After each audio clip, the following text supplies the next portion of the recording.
สวัสดีครับผมชื่อเด็กชายปฐวิชัยอำภาเลขที่15วันนี้ผมจะมาท่องสูตรคูณแม่2ถึงแม่5ครับ2 1 2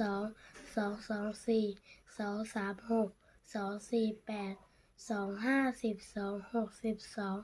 2 7 14 2 8 16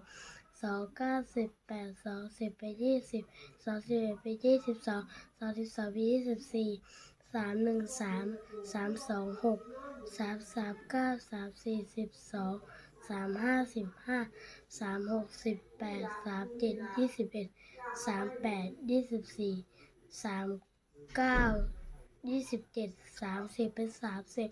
31เป็น33 32เป็น36 4 1 4 4 2 8 4 3 12 4 4 16